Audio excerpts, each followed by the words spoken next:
Hello everyone. So today I just wanted to talk about one approach that started to help me a little bit when I was really grappling with being tortured to death by the repetitive thoughts, and then that would lead to chronic pain in this whole area and this area and everywhere.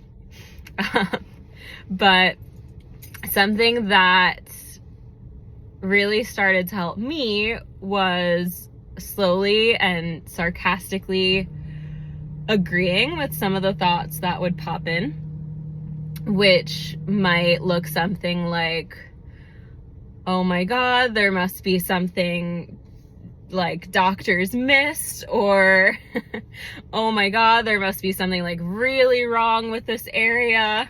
I can think of a lot, but just to keep it brief, I started to say, yeah, you're probably right, brain. It's probably just awful in there, and it's chaotic, and it's a mess, and it's the worst thing I've ever seen in my life. And just even, I bet, Chucky the doll, we probably sorry, I always like bringing Chucky in. If we were thinking of Chucky the doll cutting up a bunch of things, that's probably what your throat looks like right now, brain, and it's probably just awful in there. Awful.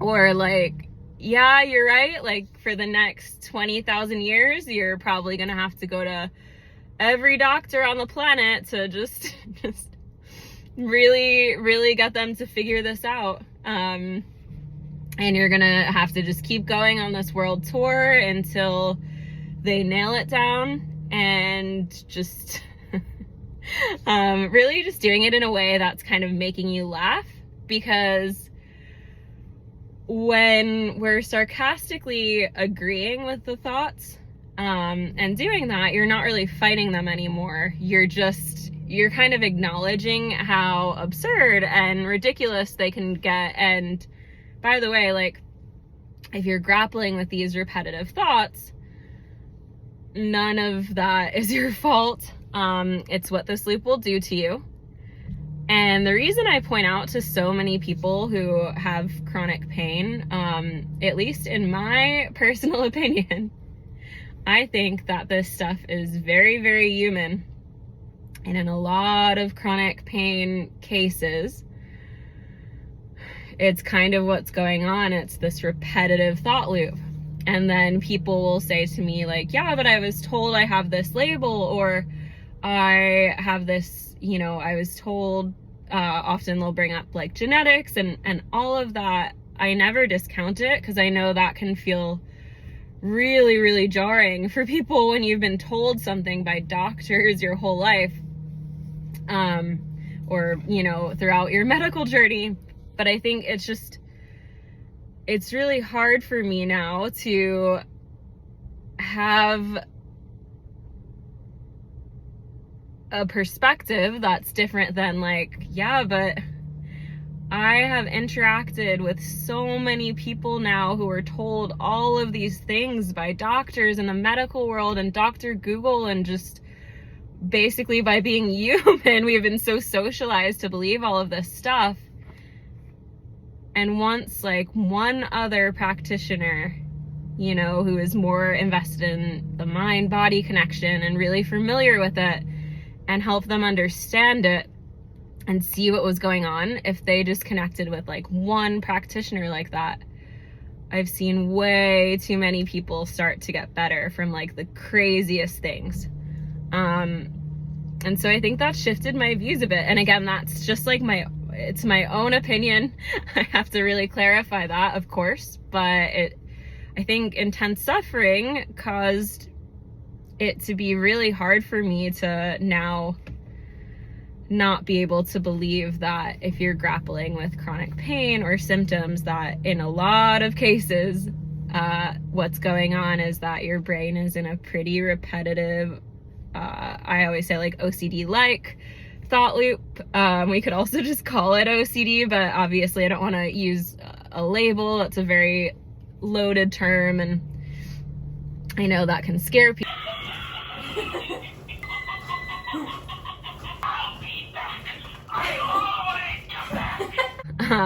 But for me, like, seeing that connection was the missing puzzle piece. And I had, well, one of my very good friends from the mind body community said something that like really helped me a lot. Actually, she commented this, and she wrote, like, when you first mentioned OCD, it scared me a lot.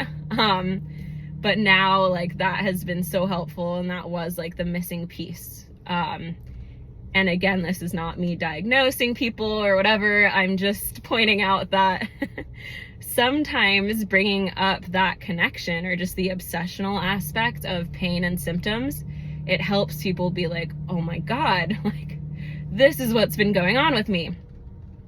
And then I think where the fear comes in is people are like, oh God, now I have this whole new thing I have to treat. Like, there's something wrong with my brain. I have this obsessional, or I have this anxiety disorder. And that's not the case, because the best news ever, like the best news ever, is that we can all get help for and treat the thoughts and the thought loop. And so for me, working with a psychologist skilled in exposure and response therapy, and helping me see just a lot of the stuff that OCD will do to us, like, that has been so helpful. Kind of, it's funny, like, over the course of my kind of 5-year journey with this, and I've had other bouts of stuff throughout my life, and kind of just being able to see it for what it is really helpful. I would say to people over the years, like, I think this might be a form of OCD, but then this stuff will make you doubt that that's what's going on with you, which again is like very interesting. So that's a component. And then it made me sad because I would look back at messages where I would say, like, man, if I just had one person who could help me, like, go into a store with me or go into the car with me and help me see, like, what I'm doing wrong with my, you know, hyper focus on my throat and breathing in my case, and the pain. And if I could just, like, get one person to do that with me, that would be so helpful. And I was describing exposure and response therapy, basically, and exposure therapy, and I knew about all of it. But then if we're in this loop, often then we'll discover, like, the whole TMS world, which is, you know, a lot of wonderful stuff out there. But then sometimes what our brains will do is become obsessed with TMS content and that community, and it will latch onto that, and then we'll be in all the Facebook groups and reading, you know, mind body books like 1,000 times a day, and feel confused as to why we can't get better. And that's the point where I kind of bring up the obsessional aspect, just because, you know, everybody is different, of course, but for me, seeing that so clearly, and the connection between obsession and chronic pain or symptoms, that helped a lot.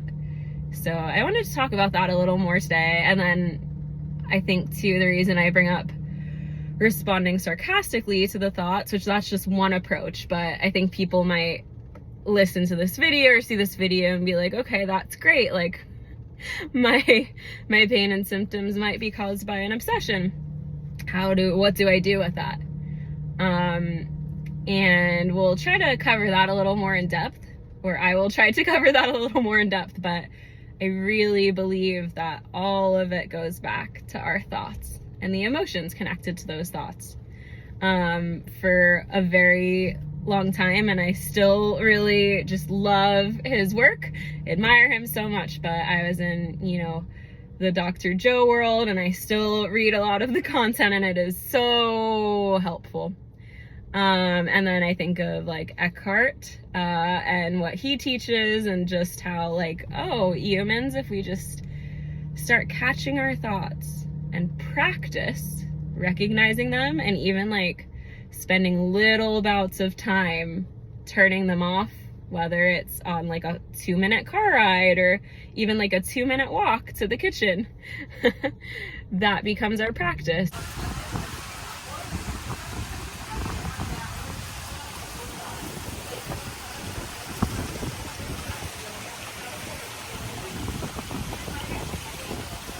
And I think a lot of people who have struggled with repetitive thoughts or even OCD, it can feel really hard, and then we'll get frustrated and feel like we're doing something totally wrong.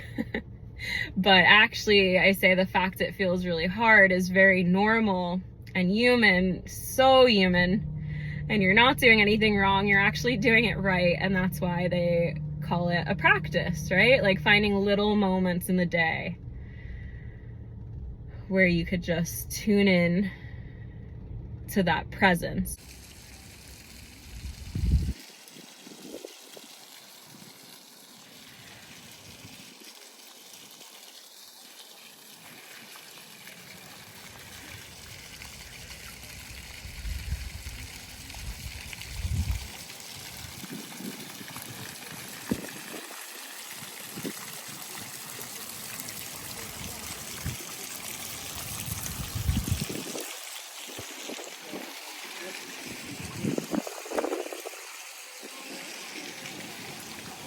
And again, this is not me saying it's easy, or I know that it's a lot easier said than done. Oh man, has it been really tough for me at many points, but it is possible. And I talk about this to give people hope and to see like, hey, you're human, you know?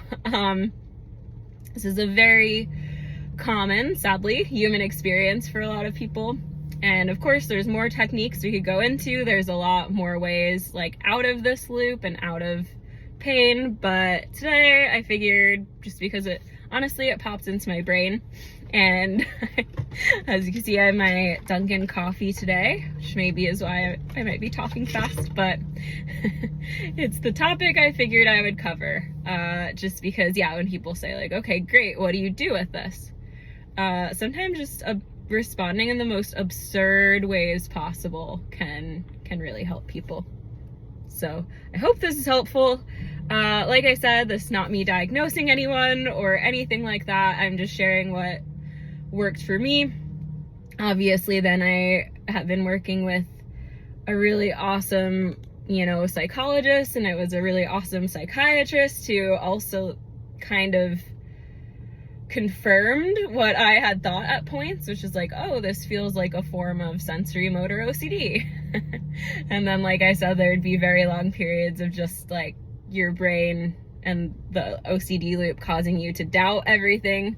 So anyways, I'm very grateful for that. But just to say, like, you can feel better. I believe you can overcome this, and it's all about catching the thoughts.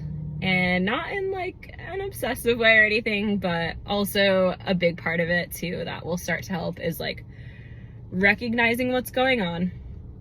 Having support is very helpful. I used to be very against support because there's a lot of just honestly very shitty support out there. That's awful. Just because there's not a lot of knowledge out there about this stuff, unfortunately. So yeah, the knowledge and awareness of what's going on, very helpful. Support from someone you really trust who like does get it and you feel that way, which again is so rare. It's very lucky to find. Or it's a very nice lucky find. Anyways, that can help. And then definitely resuming life. This stuff will cause you to try to avoid everything, which is something my psychologist would talk to me about a lot. It will make you try to avoid all aspects of life. And so resuming life and keeping busier in a way that feels like good and productive, but not torturing yourself. So a balance between like keeping busy in ways that you would like to, and resuming life versus like not just trying to do everything because you feel like you have to. That could start to be really helpful and kind of catching the difference. So once again, hopefully this is helpful. I will leave this off here, and if you have any questions, please leave those below, or comments or thoughts. And I'm giving you all a very, very, very big hug because I know this stuff can freaking suck at times. It can really suck. And torture us to death and be so brutal. But the good news is we can feel better. We could feel a lot better. And it's possible. So, all right, everyone. I hope to talk to you very soon.